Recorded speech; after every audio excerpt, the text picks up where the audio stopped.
L'idée est très simple. À l'ère atomique, la sécurité ne peut exister qu'en collaboration avec ce qu'on appelle l'adversaire. Car l'alternative ne peut être que soit nous survivons tous, soit nous périssons tous ensemble. Dans ce sens, l'autre partie est en réalité un partenaire de sécurité. Cette façon de penser doit à nouveau s'ancrer dans les esprits.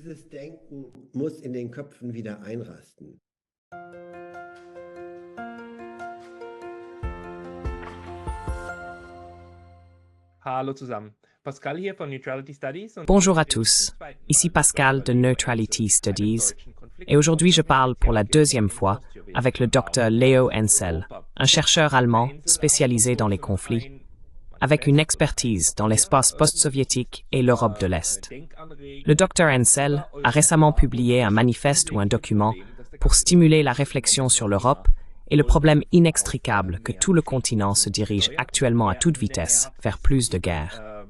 Il l'a intitulé « Puissance de paix Europe », l'alternative au militarisme extrêmement dangereux de l'Union européenne. Il a été publié sur Global Bridge et sur diverses autres plateformes, notamment sur les Nachdenkseiten. Nous voulons aujourd'hui discuter de sa proposition, de sa vision et aussi de sa faisabilité. Dr Hensel, bienvenue. Dr. Hensel, herzlich willkommen.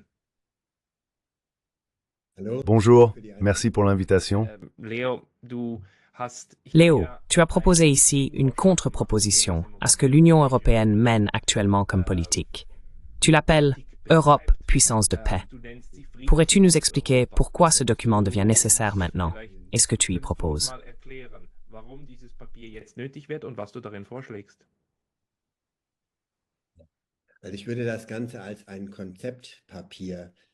Je qualifierais l'ensemble de documents conceptuels. Cela est censé susciter une discussion. Et je dois préciser d'emblée, je ne suis pas un spécialiste de l'Europe. Mais il n'est pas nécessaire d'être ingénieur et de comprendre exactement comment fonctionne un train à grande vitesse pour pouvoir juger s'il va dans la bonne ou la mauvaise direction. Et l'Europe se dirige actuellement à toute vapeur vers une confrontation avec la Russie, dont on ne peut même pas imaginer où elle pourrait se terminer. L'Union européenne, le Parlement européen, a adopté le 28 novembre une résolution sur la Russie qui se lit comme une déclaration de guerre. L'Europe a été initialement fondée comme un projet de paix tirant les leçons de la Seconde Guerre mondiale.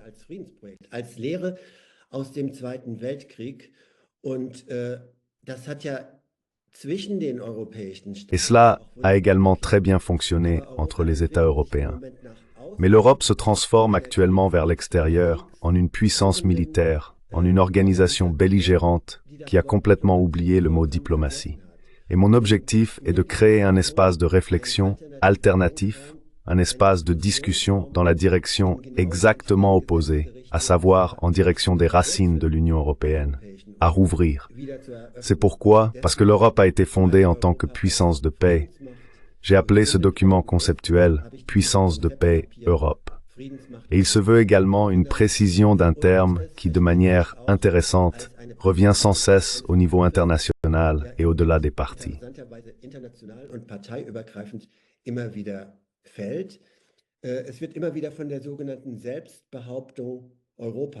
On parle souvent de l'affirmation de soi de l'Europe, notamment en lien avec Trump et d'autres développements.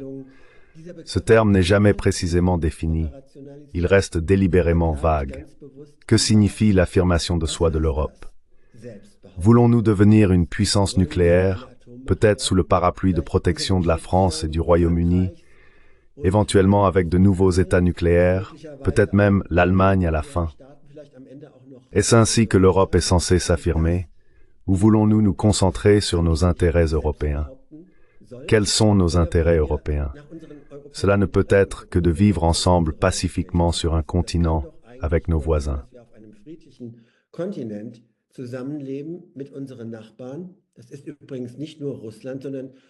Ce n'est d'ailleurs pas seulement la Russie, mais autour de l'Europe, les conditions ne sont pas vraiment pacifiques. Et ce document vise à renouer avec les racines et surtout à susciter une discussion. Comment une Europe pacifique, une Europe qui se soucie de la paix au sein du Grand Europe? Et cela ne signifie pas seulement l'Union européenne. L'Europe est bien plus grande. Les gens de l'Union européenne l'oublient parfois. L'Europe s'étend géographiquement jusqu'à l'Oural. Cette discussion sur une Europe orientée vers la paix est urgemment nécessaire, et mon document doit être un premier pas dans cette direction pour aider à ouvrir cette discussion. Comment, selon ton document, l'Europe, l'Union européenne, peut-elle devenir une puissance de paix si elle s'écarte de la voie actuelle? Quelle serait la bonne direction?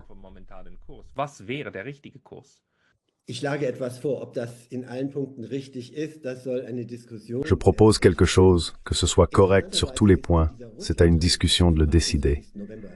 Fait intéressant, dans cette résolution sur la Russie du 28 novembre, qui fait 13 pages et où une litanie d'accusations classées par ordre alphabétique va jusqu'à la lettre U. On a presque l'impression qu'on voulait nommer tous les arguments de A à Z qui ont été capturés. Dans tout ce document de 13 pages, le mot diplomatie est totalement absent. C'est un rejet de la diplomatie. On semble avoir complètement oublié le mot diplomatie. Cela signifie que selon moi, le tout premier pas devrait être de reconnaître qu'une étincelle peut suffire à faire exploser cette poudrière dans cette situation tendue.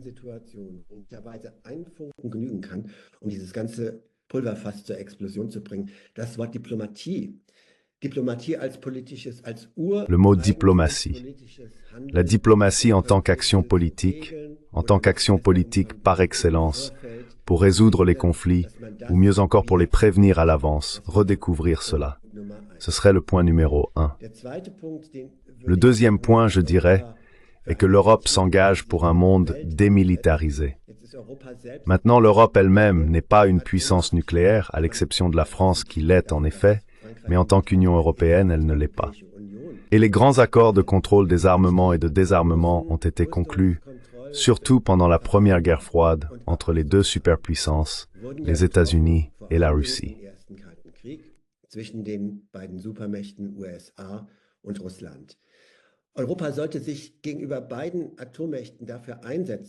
L'Europe devrait s'engager auprès des deux puissances nucléaires pour réinstaller un système de sécurité collective entre elles, afin de relancer les négociations sur la limitation des armements.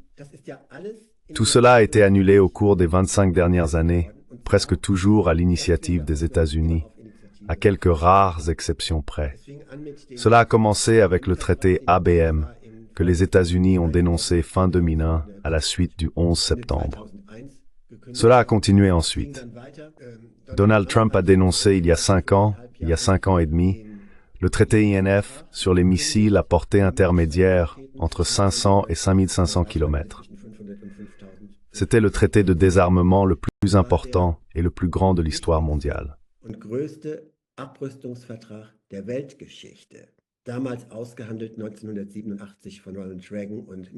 Négocié à l'époque en 1987 par Ronald Reagan et Mikhail Gorbatchev.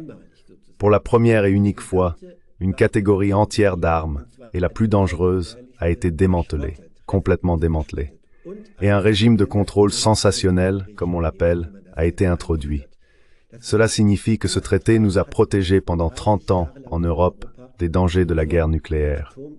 Il est annulé. Il ne reste en fait qu'un seul traité entre les deux superpuissances. C'est le traité sur les armes stratégiques, le traité New START, et il expire début 2026. L'Europe devrait donc s'engager pour que les deux superpuissances, les États-Unis et la Russie, recommencent enfin à négocier le contrôle des armements. Nous devons en fait revenir sur tout le développement des 25 dernières années, où tous les traités ont été annulés, pour revenir à un nouveau système de sécurité internationale, pour la sécurité commune.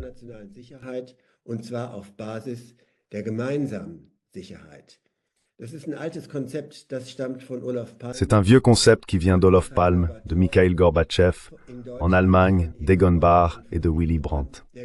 L'idée est très simple. À l'ère atomique, la sécurité ne peut être assurée qu'ensemble avec ce qu'on appelle l'adversaire, car l'alternative ne peut être que soit nous survivons tous, soit nous périssons tous ensemble. Dans ce sens, l'autre côté est en réalité un partenaire de sécurité. Cette pensée doit à nouveau s'ancrer dans les esprits. Et pour cela, l'Union européenne elle ne peut pas négocier directement elle-même, mais elle pourrait créer de nombreuses initiatives diplomatiques dans les deux sens, afin que les deux superpuissances, et plus tard les autres puissances nucléaires, recommencent à négocier et à obtenir des résultats.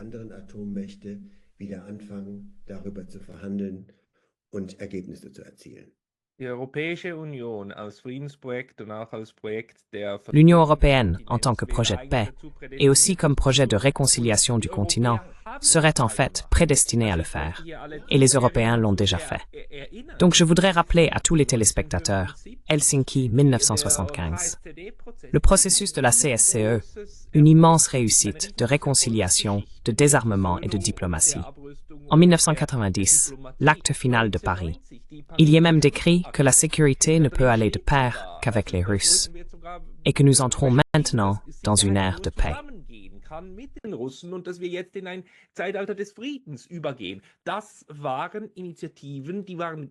Ce sont des initiatives qui ont été lancées de manière très déterminée par des États européens et menées à bien par l'Europe. Nous avons tout perdu, non seulement perdu, mais nous l'avons jeté, vraiment à pleine main. Et je ne comprends pas cela.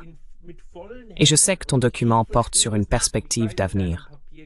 Mais peux-tu nous donner brièvement ton explication sur pourquoi, au cours des 30 dernières années, nous avons laissé derrière nous tout ce sur quoi nous aurions dû nous concentrer? Et ensuite, tu proposes à nouveau dans le document que nous y revenions.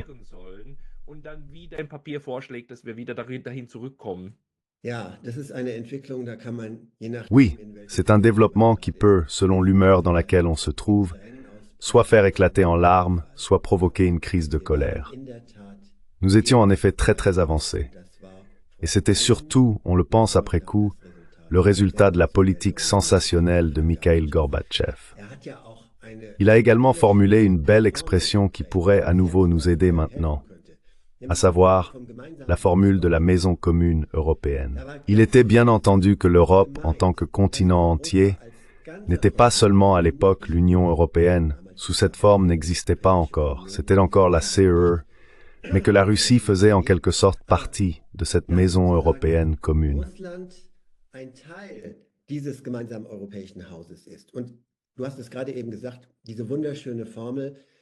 Et tu viens de le dire, cette belle formule. La sécurité est indivisible, et la sécurité d'un pays ne peut jamais être obtenue au détriment de la sécurité d'un autre pays. C'était précisément le rejet mental du jeu à somme nulle de la guerre froide. Le jeu à somme nulle, pour expliquer brièvement ce terme, signifie simplement « mon gain est ta perte ». Ensemble, cela fait, pour ainsi dire, zéro. On s'en est éloigné au profit d'une pensée, pour le dire de manière plus moderne, d'une situation gagnant-gagnant. Oui, et la question est, pourquoi cela a-t-il échoué? Je dirais que ce concept entier a d'abord été négligé, puis pas à pas, délibérément saboté, principalement par l'Occident.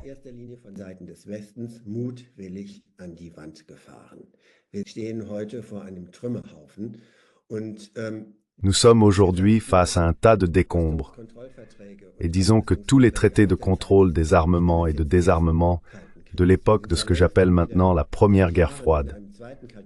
Nous sommes depuis longtemps déjà dans une deuxième guerre froide, non, maintenant dans une guerre chaude en Europe, sur le terrain ukrainien. Tout cela a été annulé par les États-Unis. On pourrait détailler cela. Nous, Européens, l'avons plus ou moins accepté. Et pour moi, l'affirmation de l'Europe signifierait se concentrer sur nos intérêts européens. Cela ne peut être que de vivre en paix sur ce continent, et ce, dans une paix durable, pour utiliser un mot moderne.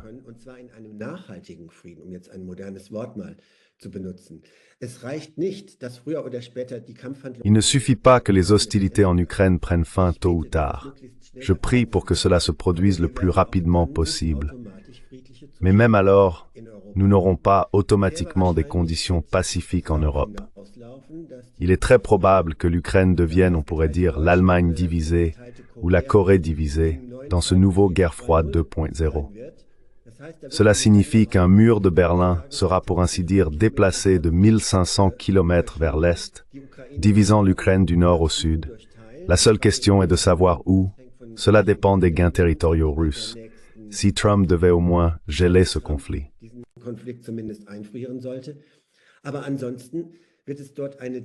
Mais sinon, il y aura là-bas une ligne de démarcation fortement surveillée des deux côtés.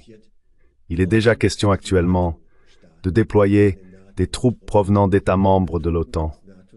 Pas des troupes de l'OTAN, mais des troupes provenant d'États membres de l'OTAN. Si les Russes accepteront cette différenciation subtile et se comporteront en conséquence, c'est une autre question. Mais il est tout à fait possible qu'à l'avenir, des soldats allemands se retrouvent face à face avec des soldats russes, à moins que nous ne parvenions à un changement fondamental à 180 degrés en Europe. Et cela s'appliquera à tous les acteurs, c'est-à-dire à l'Union européenne tout autant qu'à la Russie.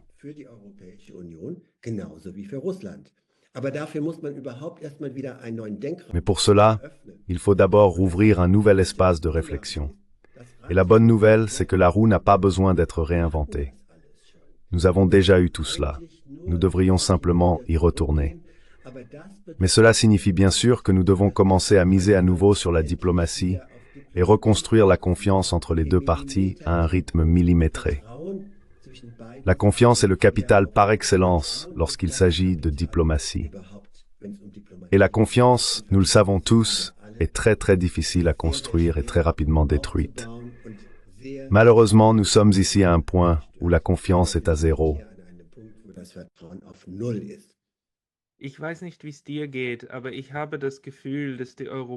Je ne sais pas comment tu te sens, mais j'ai l'impression que les Européens ne comprennent pas, pour une raison quelconque, qu'il faut faire la paix avec les autres. D'une certaine manière, l'idée est qu'on peut imposer la paix contre la Russie, contre l'Iran et contre la Chine. Donc nous avons maintenant notre définition, et la voici, et elle est juste et correcte. Et c'est la seule chose que l'on peut accepter. Et pour parvenir à cette paix, il faut utiliser des bombes. C'est actuellement l'idée stupide dominante. J'aimerais que les gens examinent aussi attentivement ton concept, car il devrait être clair qu'on ne peut faire la paix qu'avec les autres. Mais cela ne semble pas être le cas. Et on reproche alors à des gens comme toi et moi d'être des rêveurs. Pourtant, il y a 30 ans, nous avons rêvé, et nous avons gâché cela.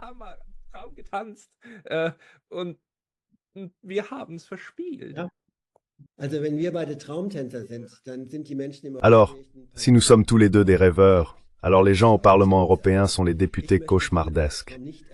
Je ne veux pas vivre ce cauchemar. J'aimerais corriger un tout petit peu un point. Je sais que tu voulais dire autre chose, mais tu as dit que les Européens misent sur la paix victorieuse. Je dirais plutôt les politiciens de l'Union européenne. Il y a en effet une très grande division entre l'opinion publique, c'est-à-dire ce que pense la population dans les différents pays, et l'opinion publiée sous forme de médias ou sous forme de déclarations des politiciens officiels.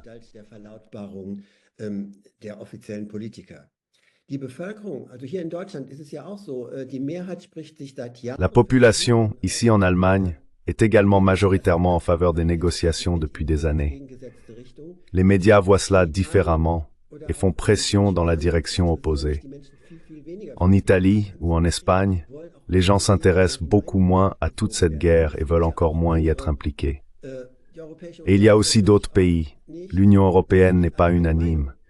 Il y a des dissidents, comme la Hongrie ou la Slovaquie. On peut penser ce qu'on veut des dirigeants ou des premiers ministres là-bas, mais sur ce point, on essaie au moins d'ouvrir un autre espace de réflexion. Et quiconque s'écarte de la ligne officielle est immédiatement déclaré paria. Cela ne va pas.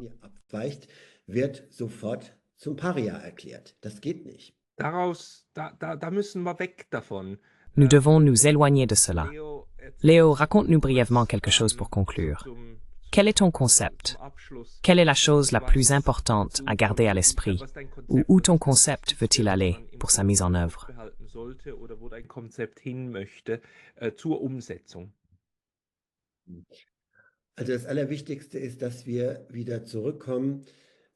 Alors, le plus important est que nous revenions à une politique ou à un ordre de sécurité basé sur le principe de la sécurité commune. C'est en quelque sorte le cadre suprême dont tout découle, du moins en ce qui concerne l'aspect politico-militaire. Nous devons en fait renouveler tous les traités qui ont expiré ou ont été délibérément résiliés au cours des 20 à 25 dernières années, en tenant compte des conditions géopolitiques actuelles. Ce serait le premier pas. En gros, nous devons revenir sur tout. Le deuxième point et cela vaut par exemple aussi pour tout le régime de sanctions qui est suicidaire.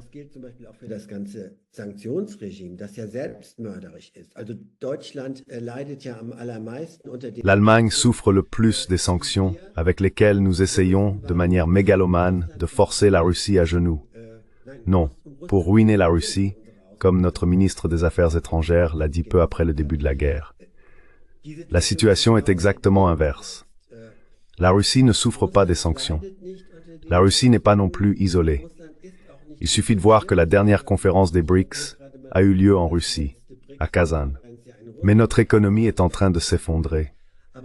Cela signifie que le régime de sanctions devrait être progressivement réduit dans notre propre intérêt. Et ce qui est très important, c'est que nous avons également besoin d'un soft power européen.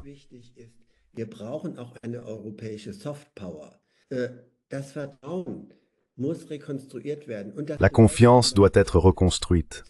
Et cela signifie par exemple aussi entre les soi-disant gens normaux. Le dialogue de Saint-Pétersbourg était un projet grandiose pour vraiment rapprocher les gens entre la Russie et l'Allemagne. Tous ces projets devraient être reconstruits sur les décombres où nous nous trouvons actuellement. La confiance doit également croître entre des gens tout à fait normaux. Et ici, j'aimerais apporter un aspect personnel. Si l'on veut, je suis un enfant de l'amitié franco-allemande, c'est-à-dire de la réconciliation.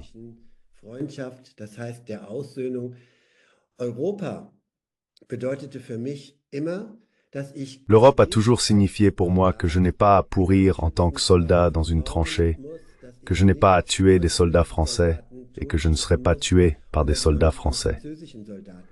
Le contexte était le suivant. Mes parents se sont beaucoup investis dans les jumelages franco-allemands au début des années 70. Ils sont morts très tôt et la famille partenaire de mes parents, près de Paris, est devenue mes deuxièmes parents. Donc j'ai vraiment, pour ainsi dire, deux couples de parents, un Allemand et un Français.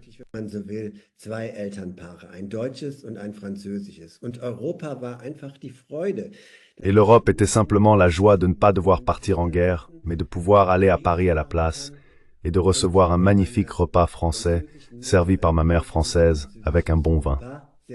C'est ce que je souhaiterais pour toute l'Europe et pas seulement à l'intérieur de l'espace européen ou de l'espace de l'UMM. Là, le concept a merveilleusement fonctionné, mais aussi vers l'extérieur. Mon grand souhait, mon souhait d'enfant contre toute raison militariste actuelle, est une grande table ronde. Et là, tous les États d'Europe et les États de l'espace post-soviétique sont assis et mangent quelque chose de bon et boivent un bon verre de vin. C'est ce que je souhaiterais.